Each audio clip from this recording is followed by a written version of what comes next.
వెళ్తాయి కానీ ఇది మటుకు కొంచెం మనతో కలిసి మెలిసి పనిచేసిన వ్యక్తులు బయటకు వెళ్ళడం, అలాగే కొత్త వ్యక్తులు మనలోకి ఆహ్వానిస్తూ ఈరోజు ఈ పార్టీ చేసుకోవడం బాధాకరం, ఆనందకరం. మీకు వెల్కమ్ సార్.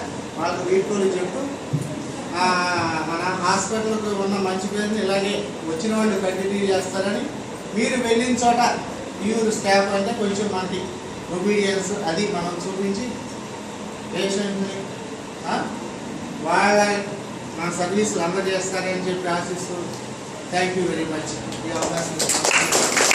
అక్కడ మీకు అందరికీ శుభం కలగాలి. అలాగే సుధాకర్ గారు ఇప్పుడు చెప్తారు. చెప్పండి సార్, 2 ముక్కలు చెప్పండి. అరగంట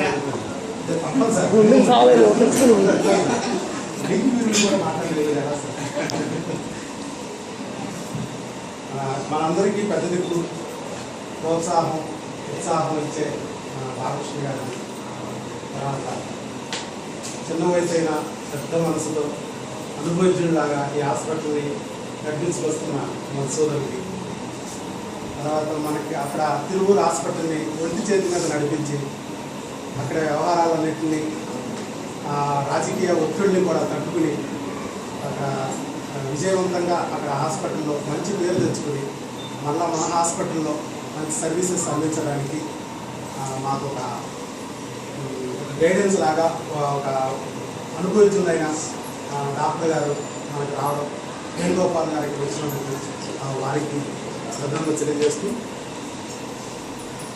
ముఖ్యంగా ఈరోజు అన్నిటికన్నా ముఖ్యంగా మా హాస్పిటల్ ఇప్పటివరకు ఒక లేడీ డాక్టర్గా, లేడీ డైనమిక్గా, డేరింగ్ డాషింగ్ డాక్టర్గా ఉంటూ అందరికీ ఒక డాక్టర్లా కాకుండా వాళ్ళ పక్కన ఫ్రెండ్ లాగానో లేకపోతే వాళ్ళ కొలీగ్ లాగానో సిస్టర్స్తోనూ వాళ్ళతోనూ అందరితోనూ కలిసిపోయి ఉన్న రూపా గారికి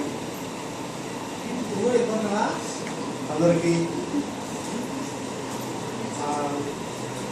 ఈ సందర్భంగా వేదిక మీద అందరికీ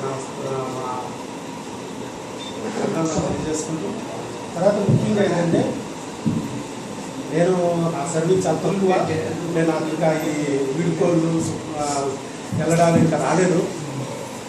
అంటే విజయవాడ నుంచి వదిలినప్పుడు మాత్రం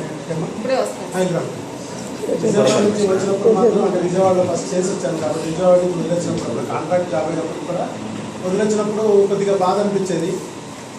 అలవాటైన వాతావరణము, ఆ మనుషులు, వాళ్ళతో ఉన్న ఆప్యాయతలు, ఎఫెక్షన్లు, ఒక ఫ్యామిలీ లాగా కలిసిపోవడాలు, కచ్చేపు కోపాలు, తాపాలు, తిప్పుకోవడాలు, మళ్ళీ తర్వాత రోజు కలిసిపోవడాలు, ఇలాంటివన్నీ గుర్తొచ్చి అప్పుడు కొద్దిగా బాధ అనిపించేది. కొత్త ప్లేస్కి వచ్చినప్పుడు మళ్ళీ వీళ్ళ మనస్తత్వాలు ఎలా ఉంటాయి, వీళ్ళతో మనం మింగిల్ అవ్వగలమా లేదా, 5 సంవత్సరాల పాటు వీళ్ళతో మళ్ళీ ఒకే వర్గం 2 కప్పుల్లాగా అలాగా చూసుకుంటూ కూర్చోవాలా, లేకపోతే కలిసిమెలిసి ఉంటావా, ఏమో తెలియని సినిమా, తెలిసిన సినిమా, చూసేసిన సినిమా. ఇక్కడ బయట వస్తుంది, ఇక్కడ కామెడీ సీన్ వస్తుంది, తెలిసిపోతుంది. ఇక్కడ తెలియదు.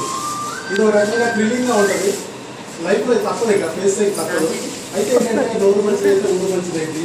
మన పని మనం చేసుకుంటూ పోతే మనం సిన్సియర్గా ఉంటే ఎవరి నుంచి పెద్దగా అలాంటి ఇబ్బందులు కూడా రావు. వచ్చినా కూడా వాటిని ఎదుర్కోవడం పెద్ద కష్టం రాదు అని నేను నమ్ముతున్నాను. అలాగే ఇక్కడ మంచిగా వర్క్ చేశారు కాబట్టి మా వాళ్ళు లక్ష్మి కానీ, రాణి కానీ, రాణి అయితే నా ఫస్ట్ సిజేరియన్ ఆపరేషన్ స్టార్ట్ చేసినప్పుడు ఆవిడే స్టార్ట్ చేశారు, రాణి గారు హాస్పిటల్లో. అలాగే లాస్ట్ మంత్ ఈ మంత్లో చూసుకుంటే ఎక్కువ కేసెస్ తనే అసిస్ట్ చేసింది. ఎక్కువ అనుకోకుండా ఆవిడ నీళ్ళకి వెళ్ళేది. ఇప్పుడు చూసుకోవాలి, దాదాపు 70% ఆవిడ అసిస్ట్ చేసింది. ఆవిడ caesarean assistant star, super star. అక్కడికి వెళ్తే ఈజీగా చేయగలరు. అనుకోకుండా కొన్ని లైఫ్లో అచీవ్మెంట్స్ కానీ కొన్ని విషయాలు కూడా రాణి ద్వారా నాకు తెలిసాయి. రాణి మేము ఫస్ట్లో కొద్దిగా కర్మముఖంగా ఉన్నప్పుడు కూడా రాణి మా హాస్పిటల్కే రాణి